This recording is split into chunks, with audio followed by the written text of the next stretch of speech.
राम शर्माचार्य जी द्वारा लिखित पुस्तक क्या धर्म क्या अधर्म की भूमिका में लिखते हैं कि धर्म और अधर्म का प्रश्न बड़ा पेचीदा है। जिस बात को एक समुदाय धर्म मानता है, दूसरा समुदाय उसे अधर्म घोषित करता है। इससे धर्म का वास्तविक तत्व जानने में बड़ी कठिनाई होती है। प्रत्येक वस्तु अपना जन्मसिद्ध धर्म अपने साथ रखती है।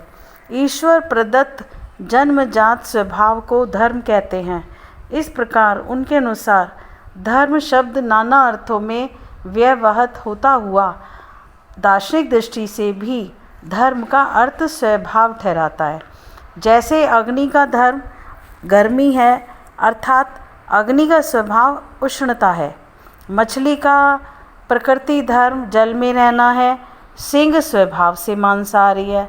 अतः संसार की प्रत्येक वस्तु अपने स्वभावतः धर्म का पालन कर रही है, तभी संतुलन बना भी रहता है।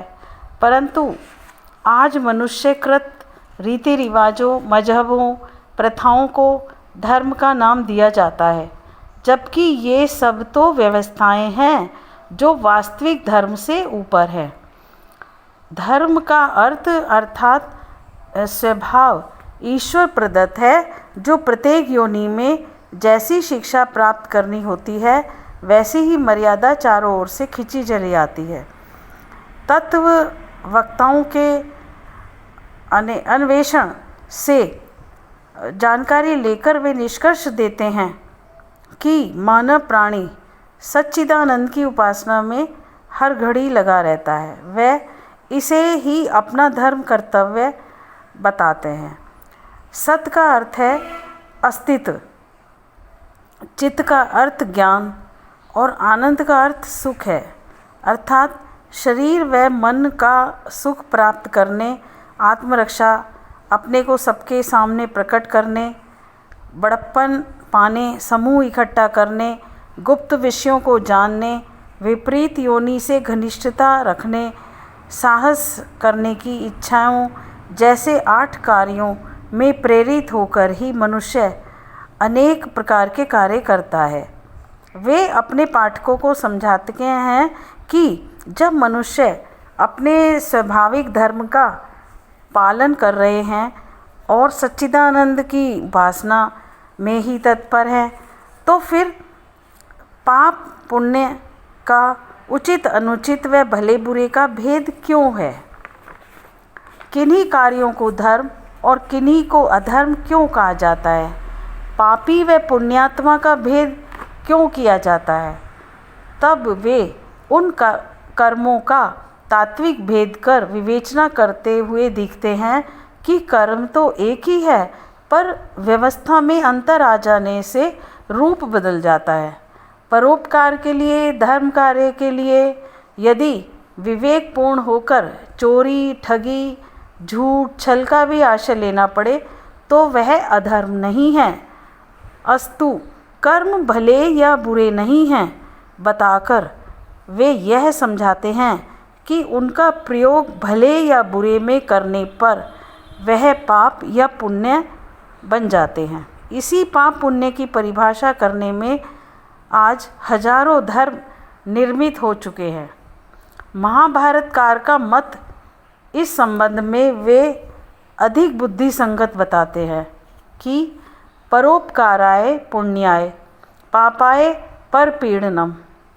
धर्म अधर्म की पहचान ऐसे भी की है उन्होंने कि चोर डाकुओं को चारों ओर अपने पकड़ने वाले ही दिखते हैं, किंतु सज्जन, धर्मात्मा एवं ईमानदार व्यक्ति निधड़क पैर पसार कर सोते हैं।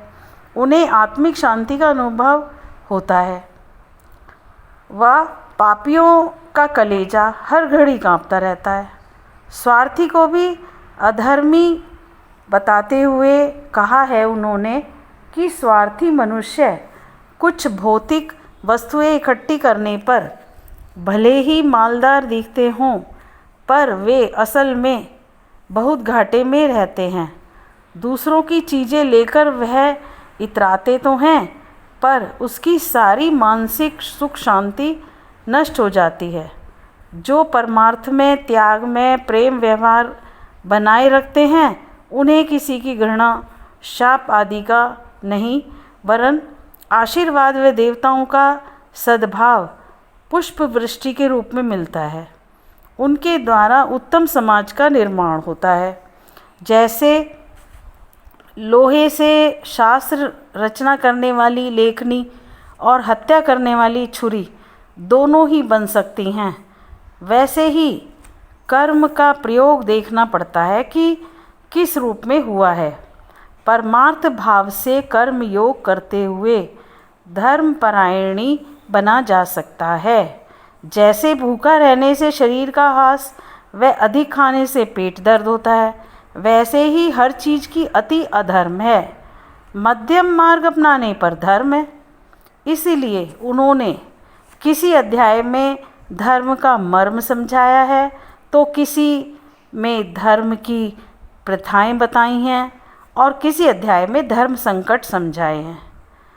आज तो धर्म के नाम पर सड़ी गली पीप सबने बटोर ली है, और यह पीप किसी समय पुष्ट मांस था, यही समझकर चुल्लू में भरे फिरते रहने वाले उन लोगों का खंडन किया है।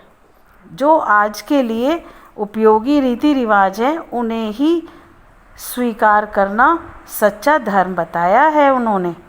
और विश्वास सहित ऋषिवर का मानना है कि यह धर्म संबंधी विवेचना आधुनिक युग की तार्किक संतान को रुचेगी कि क्या धर्म है और क्या अधर्म है।